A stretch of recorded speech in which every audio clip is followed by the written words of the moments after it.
कुछ ही साल हुए हैं जब गूगल ने इंडिया को एक सीरियस मार्केट की तरह देखना शुरू किया है और अब 2024 में जाके गूगल पिक्सल्स इंडिया में बनना शुरू हो जाएंगे। अब इससे कस्टमर का क्या फायदा है, गूगल का क्या फायदा है और सबसे बड़ा हमारे देश का क्या फायदा है। तो welcome to the 22nd episode of no name series. आज भी हमारे पास टोटल 4 न्यूज स्टोरीज हैं। पिक्सल वाली से शुरू करते हैं। तो कुछ टाइम पहले मैंने आपको इस वीडियो में बताया था कि गूगल इंडिया में अपने फोन्स की प्रोडक्शन शुरू करने वाला है एंड अब 2024 में इन्होंने ट्रायल प्रोडक्शन शुरू भी कर दी है और इसी साल सितंबर में ये कमर्शियल प्रोडक्शन भी शुरू कर देंगे। क्या कुछ कैसे डिसाइड हुआ है सब बताता हूँ। नंबर 1, Q1 2024 में इंडियन स्मार्टफोन मार्केट में पिक्सल का शेयर सिर्फ 0.04% था, यानी कि अभी के लिए इंडिया में पिक्सल्स का मार्केट काफी छोटा है। हाँ, ये ग्रो जरूर कर रहे हैं लेकिन हम यहाँ बाकी ब्रांड्स के कंपैरिजन में बात कर रहे हैं। तो अब क्योंकि कम लोग हैं तो अभी के लिए इंडिया में जो भी पिक्सल्स बनेंगे उनका मैक्सिमम हिस्सा EU में एक्सपोर्ट किया जाएगा और बाद में US में भी किया जाएगा, यानी कि इनिशियली मेन फोकस एक्सपोर्ट्स पे रखा जाएगा। नंबर 2, अब क्योंकि गूगल अपने most of India made pixels को बाहर एक्सपोर्ट करेगा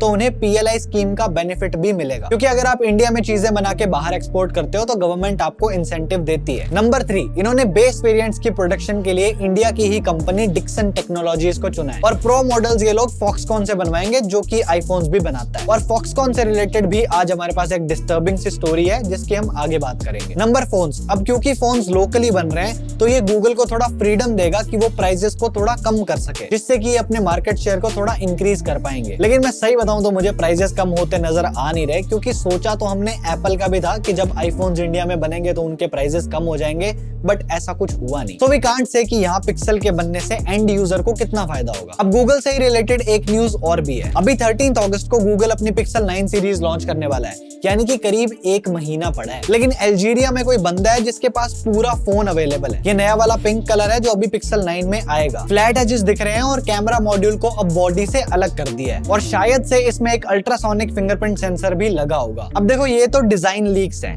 लेकिन यहाँ गूगल के एक्सक्लूसिव AI फीचर्स भी लीक हो चुके हैं। अब इसमें जेमिनाई और सर्कल टू सर्च जैसे फीचर्स तो आते ही हैं, लेकिन उसके बाद आपको दिखेगा ऐड मी और उसके नीचे लिखा है कि make sure everyone is included in the group photo. अगर मेरी तरह आप भी अपने ग्रुप के कैमरामैन हो तो शायद ये ग्रुप फोटो लेने के बाद आपको बाद में उस फोटो में ऐड कर सकता है। बेस्ट टेक का ये एक एनहांस्ड वर्जन हो गया और इसके सही से काम करने पे मुझे कुछ खास डाउट नहीं है, क्योंकि ऑफ कोर्स इट्स गूगल। अगला फीचर है स्टूडियो, जो कि जनरेटिव AI का यूज करके फोटो या वीडियो जनरेट करने के बारे में होगा। उसके बाद है स्क्रीनशॉट्स और ये सबसे इंटरेस्टिंग है। तो जब भी आप कोई स्क्रीनशॉट लोगे तो ये उसको स्कैन करके उसमें जो भी डेटा होगा उसको स्टोर करके रख लेगा, ताकि आपके लिए स्क्रीनशॉट को सर्च करना आसान हो। अब ये कुछ माइक्रोसॉफ्ट के नए रिकॉल फीचर जैसा है, लेकिन माइक्रोसॉफ्ट हमेशा आपकी स्क्रीन को मॉनिटर करना चाह रहा था, लेकिन उसके कंपैरिजन में गूगल का इंप्लीमेंटेशन काफी सही है, क्योंकि ये तभी काम करेगा जब आप स्क्रीनशॉट लोगे। यहाँ 24 घंटे स्क्रीन की मॉनिटरिंग नहीं हो रही। अब अगर हो भी रही है तो साफ साफ तो बताएंगे नहीं, क्योंकि फिर वो सिक्योरिटी के लिए एक इशू बन जाता है, जिसके लिए हमारी गवर्नमेंट एक DPDP एक्ट लेके आ रही है, लेकिन सोशल मीडिया कंपनीज इससे बिल्कुल खुश नहीं है। इस पे बात करने से पहले I would like to talk about today sponsor Wondershare doctor phone. आप कभी ऐसी सिचुएशन में फंसे हो जिसमें आपका फोन लॉक हो गया और अब आपको पिन याद नहीं आ रहा, या फिर बार बार गलत पिन लगने पे आपका फोन परमानेंट लॉक हो गया है, तो डॉक्टर फोन की हेल्प से ये सारी दिक्कत आप कुछ क्लिक्स में फिक्स कर सकते हो। बस डिस्क्रिप्शन के लिंक से डॉक्टर फोन को डाउनलोड कर लो। सिंपली लॉग इन करके आपको काफी सारे ऑप्शंस दिख जाएंगे। स्क्रीन अनलॉक वाले फीचर को सिलेक्ट करके फोन मॉडल सिलेक्ट कर लो और फिर डॉक्टर फोन अपने आप आपका फोन अनलॉक कर देगा। बाकी इसमें और भी बहुत से फीचर्स हैं, जैसे कि डेटा ट्रांसफर्स एटसेट्रा। तो अगर आप भी डॉक्टर फोन को ट्राई करना चाहो तो डिस्क्रिप्शन में लिंक है, आप चेक कर सकते हो। और अब हम DPDP एक्ट पे वापस आते हैं। तो इंडियन गवर्नमेंट डिजिटल सिक्योरिटी के लिए एक एक्ट लेके आ रही है जिसका नाम है DPDP एक्ट, यानी कि डिजिटल पर्सनल डेटा प्रोटेक्शन। अब वैसे तो इसकी डिस्क्रिप्शन काफी बड़ी है कि ये क्या होता है, ये क्या करेगा, लेकिन आज हमें इस एक्ट के सेक्शन 9 को देखना है। इसमें बच्चों के बिहेवियर को ट्रैक करना, पेरेंटल कंसेंट और टारगेटेड एड्स के बारे में बात हुई है। सरल भाषा में बात करें तो ये सेक्शन कंपनीज को बच्चों की ऑनलाइन एक्टिविटीज को मॉनिटर करने से रोकेगा। लेकिन गूगल, मेटा, यूट्यूब, स्नैप जैसी कंपनीज इस चीज पे आर्ग्यू कर रही हैं, ये कहते हुए कि ये रिस्ट्रिक्शन चीजों को नेगेटिवली इंपैक्ट करेगा, क्योंकि इन कंपनीज ने भी अपने यूजर्स को प्रोटेक्ट करने के लिए कुछ सिस्टम्स बनाए हुए हैं और वो सिस्टम्स बिना डेटा के सही से फंक्शन नहीं कर पाएंगे, क्योंकि इनको भी तो कुछ यूजर सिग्नल्स को ट्रैक करना करना पड़ता है। अब कंपनीज कह रही हैं कि ये एक्ट सही नहीं है और सरकार के साथ मिलकर ये एक मिडिल ग्राउंड पे आने की कोशिश भी कर रहे हैं। कुछ ऑफिशियल्स ने तो ये भी कहा कि इस एक्ट से गवर्नमेंट जो चाह रही है उसका बिल्कुल उल्टा होगा, क्योंकि हमारे सिस्टम सही से काम नहीं करेंगे और बच्चों के लिए रिस्क और ज्यादा बढ़ जाएगा। और सही बताऊं तो इनकी बात ठीक है, क्योंकि कुछ टाइम पहले ईयू ने भी अपने ई प्राइवेसी डायरेक्टिव के अंडर बिहेवियरल ट्रैकिंग को बंद करवाया था, लेकिन कॉन्सिक्वेंसेस को प्रॉपर्ली रिव्यू करने के बाद में इन्होंने वापस से इन चीजों को ऑन करवाया है। बट डीपीडीपी एक्ट गवर्नमेंट को ये राइट देता है कि वो कुछ प्रोसेसेस को इसमें से बाहर कर सकते हैं। तो हो सकता है आने वाले टाइम में गवर्नमेंट इस पे एग्जेम्पशंस लगा दे कि जो बहुत जरूरी सेफ्टी फीचर्स हैं उन्हें बंद मत करो, बाकी के आपको करने पड़ेंगे। अब ये तो हो गया किसने किसको क्या बोला।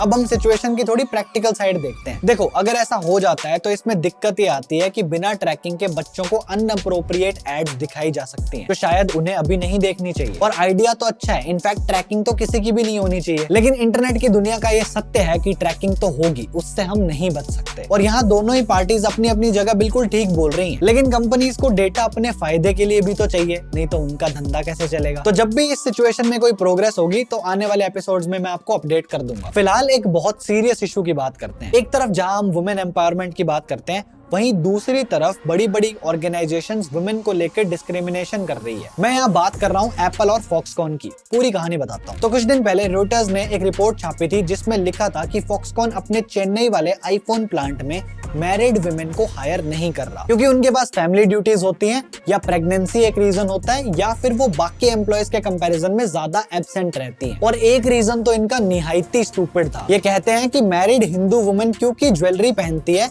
तो वो प्रोडक्शन में इंटरफेयर कर सकती है, क्योंकि मशीन वगैरह में अटक जाएगा तो ऐसा कुछ हादसा हो सकता है। चलो, तुमने बैन कर दिया, ठीक है, तुम्हारे सारे रीजंस भी मान लिए, लेकिन अगर ये एक बैन है तो हर कंडीशन में रहना चाहिए, बट ऐसा होता नहीं है। फॉक्सकॉन के 3 पुराने एचआर्स ने बताया कि हाई प्रोडक्शन डेज में जब प्लांट को ज्यादा लेबर की जरूरत होती है तब ये थोड़े रिलैक्स हो जाते हैं, तब ये मैरिड वुमेन की हायरिंग कर लेते हैं। कुछ एक्सट्रीम केसेस में तो हायरिंग एजेंसीज फीमेल के मैरिटल स्टेटस को कंपनी से छुपाती भी हैं ताकि उन्हें जॉब मिल सके। और ये पहली बार नहीं है, फॉक्सकॉन पे पहले भी ऐसे एलिगेशंस 2022 में लग चुके हैं, लेकिन उस टाइम उन्होंने सिचुएशन पे काफी जल्दी एक्ट कर लिया था। लेकिन एक बार अगर आप ऐसी हालत फेस कर चुके हो तो दोबारा वही सेम गलती करने का कोई मतलब नहीं है। अब हमारी कंट्री का लॉ कंपनीज को ऐसे डिस्क्रिमिनेशन करने का कोई राइट नहीं देता। एंड जब इनसे पूछा जाता है तो ये 2022 का इंसिडेंट याद करवाते रहते हैं, कहते हैं कि तब जो हुआ था वो हमने ठीक कर दिया था, अब तो ऐसा कुछ है ही नहीं। अब इस रिपोर्ट के बाद मुद्दा थोड़ा ज्यादा बढ़ गया और इसमें मोदी गवर्नमेंट भी इन्वॉल्व हो गई। और जब मोदी गवर्नमेंट से ऑर्डर आए तो 1 जुलाई को लेबर डिपार्टमेंट के 5 ऑफिशियल्स ने फॉक्सकॉन को विजिट किया। अब इन्होंने एग्जीक्यूटिव से हायरिंग प्रोसेस के बारे में सवाल जवाब किए होंगे। अब उसकी रिपोर्ट बनेगी तब पता चलेगा कि क्या बात हुई है,